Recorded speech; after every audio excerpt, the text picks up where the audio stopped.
All right, we're excited today to have one of our investors, one of our early investors, Brent, on with us today.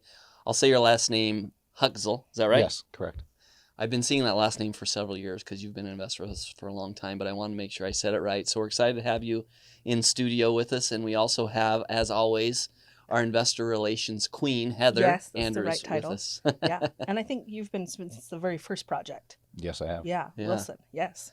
And one of the great things about Brent, as Heather mentioned, he's been investing for a long time. He skews younger in our investor demographics. We do have a lot of younger folks, but you've been coming to events for a long time. You're a familiar face, and so we're excited to have you in studio to get to know you a little bit better. And I just want to start out. I already found out you're from North Phoenix. Can you tell us a little bit about your background and what you do now? I born and raised Phoenix, Arizona. Grew up in North Phoenix. Still live in almost the same neighborhood, just a few miles away. I work for the family shipping business, and on the side, I invest in real estate outside of neighborhood ventures as well. Yeah, I recalled that. Did you find out about us through ASREA, the Arizona Real Estate Investor Association, or do you remember how you found out? Yeah, my mom actually clipped an article out of the Arizona Republic. Okay, That's a good mom. Thank you, Yeah, Mom. she's Yeah. always looking out for me. Yeah. That's a good mom. We'll have her on next. Yeah, we had an article when we first started before we ever even did a project in the Arizona Republic. So it probably was that one, and a lot of our investors ended up coming from that article.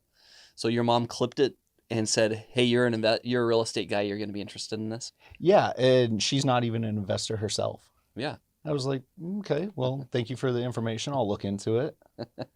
And I did what I could back then. You guys didn't have much for a website yet. Yes. And I was like, man, I'm going to invest a small amount to begin with, see if it works out. And then I actually came to a Taco Tuesday night, I believe it was. And I was like, this is a legit company. They have a building. They're not just working out of the back of a car. Right. And then it was all running from there. Well, thank you, Mom, for Yeah. inspiring the connection here. I'm going to send Right. her a card. Yes. So, what other real estate investing do you do? Because I do remember that you had done some other real estate personally. So, tell us a little bit about that. My brother and I are partners, and we have a 10-plex, which is actually kind of around the corner from here. And Awesome. I have a place in Oklahoma, Munns Park, down in Rocky Point, Mexico, and then a primary here. Wow. So, what prompted that? How did you get involved, and what was kind of your first project? Well, I bought my primary back in '09 when it was, everything was on fire. Got to Great get time. rid of it. And then in 2012, my mom kind of urged my brother and I to get into the rental game because everything was, almost free. And we just started buying one-bedroom condos back then. And then we did a 1031 exchange up to a 10 unit. And That's awesome. yeah. That's a and then- great way to do it. I mean, if you're going to Yeah. be a collector, rental property is probably a good thing. It's a to good like. thing to collect because it actually Yeah. pays you. Yeah. I actually call myself a hoarder.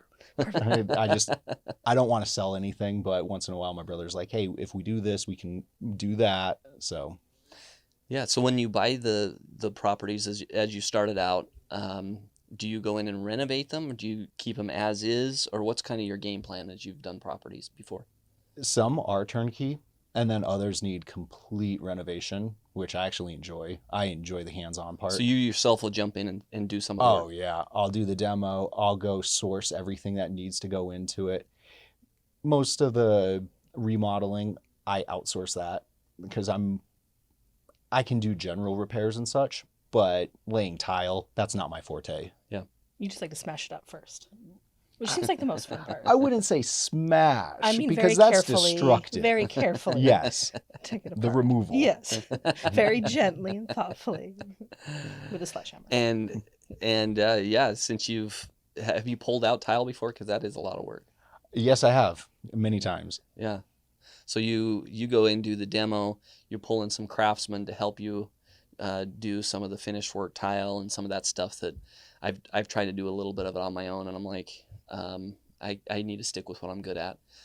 So I understand you've kind of learned that in some cases you want to pull in some specialty folks. And then what what's your plan as you buy the building? Are you wanting to hold it for a long time, like the 10plex you have now? So you kind of worked your way up to that. Yeah, we bought it at a great time. It was 2019.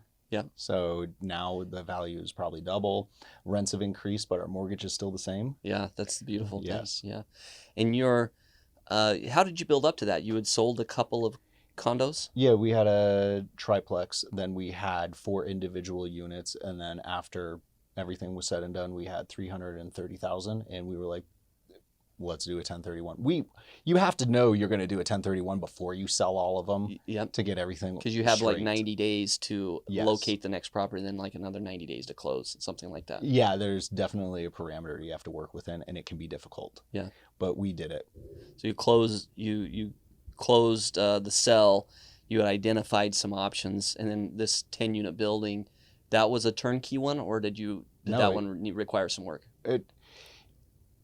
Every time somebody moves out, there's a little bit of work that we'll do to it, but for the most part, it's turnkey. Yeah. Which is so convenient.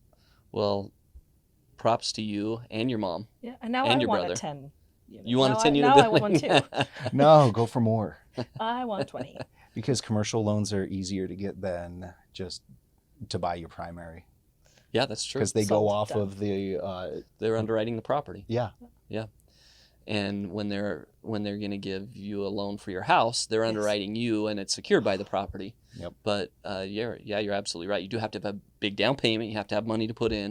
You have to have some reserves. But it's a great goal. So do you have a goal personally? You want to just keep rolling and adding additional units? Oh, yeah.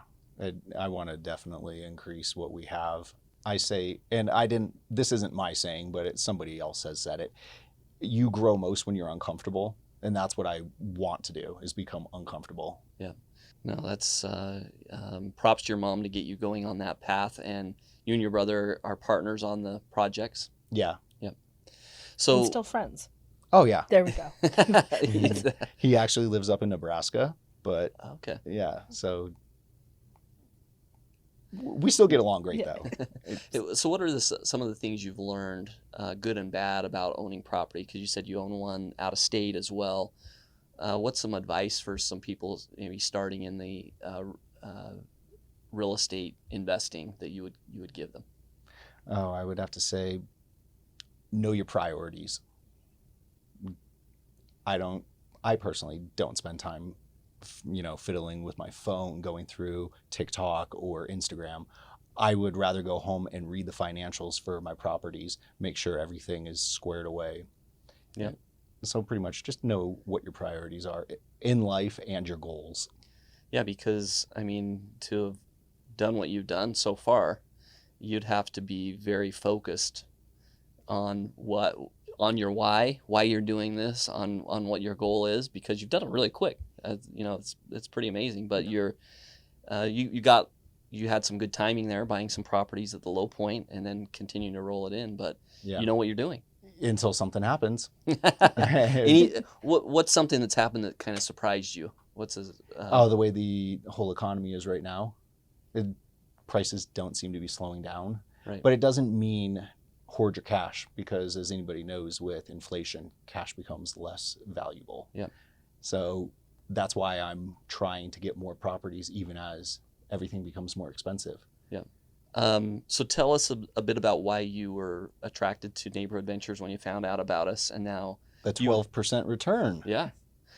Like I said, you know your stuff. So getting a 12%, a double-digit return with commercial real estate that's a stable investment is something a lot of people are attracted to. The other thing, this is obviously passive income. You don't have to do the work. Right.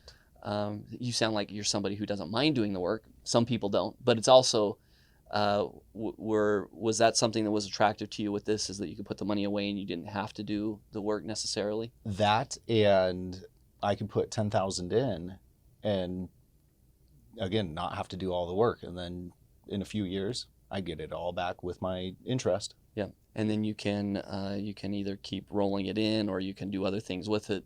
Yeah, But- which is convenient. Yeah. And I know you invested in the first project, Wilson. Mm-hmm. Do you know how many other projects you've invested in since then? I think just about 6. I know haven't this done. answer. 8. Oh, it's 8. 8. Wow. Okay. Yeah.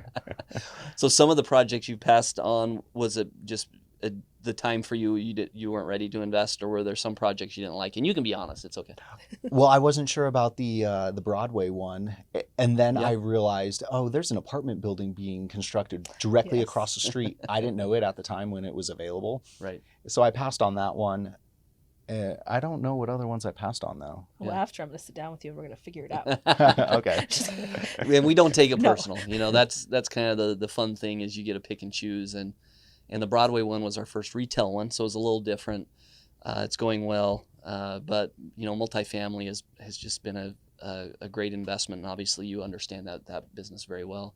So, a couple other questions. So, you're talking to somebody who is early 20s. They're maybe a college student or starting out their life, and they want to build a investment portfolio, and they want to do something with their time, whether it's do some of the stuff on their own with real estate or start a business or something. What advice do you give someone like that, who's just starting out? If you're going to do it full-heartedly. Don't do something half. And the easiest way I personally think is through real estate. Yeah. I've tried the online, drop shipping. It's more hands-on than most people think. Real estate, at least through Neighborhood Ventures, it's all passive. Right. I don't even have to write a check. Yep. Just the ACH. Yep. Yeah, it comes direct. Did you ever do wholesaling or or flipping? Were you ever attracted to that? And I have. I've flipped 2 places. I enjoy it because I enjoy the hands-on part, but it's so competitive. you got to be hunting for deals all the time. Yes, Yeah. it's pretty much a full-time thing. Yeah. And I work a full-time job. So you do all this stuff and you have a full-time job on top of it. Yeah. Okay. So this is his version of TikTok. This is what he's doing instead. Yeah, Yes. which is it's all about those habits, right? Yeah. How do you spend your time outside of work? And Mm-hmm. if you spend it on TikTok, you wouldn't own a 10-unit building. So Yeah, and it's the power of habits. yeah, but you also don't know all the TikTok dances. No, and I'm okay with that. Last question: is there a book or two that comes to mind that you recommend a lot, or that you love, or that you pass around to people? 1 to 3 books that come to mind. Yeah, How Money Works. It's great for anybody of any age, because you could understand it being 12 years old. You could understand it being 56. How Money Works. Okay, Yeah. I actually haven't heard that, but I'm gonna look at it. Yeah, Yeah, it's, I think, like 120 pages. It's an easy read. yeah. Very easy to Even I could understand. read that then. Yeah. 120. It has Great. pictures too. Oh yeah, perfect. I'm in there. And How to Win Friends and Influence People. That's just great for all around life, not just business or investing. And then, as everybody else says, Rich Dad, Poor Dad. Yeah. Did that had an impact on your life Yeah, when you read that? yeah. Thankfully, my brother suggested I read it. Yep. And I've read almost all the Rich Dad, Poor Dad series books. Yep. He's local. He is local. Yeah. Yeah. We go to the same gym. Oh, Actually, I nice. can't say where it is, No. but I've seen him at the gym, and I know I'm not going to talk to him, but I've seen him.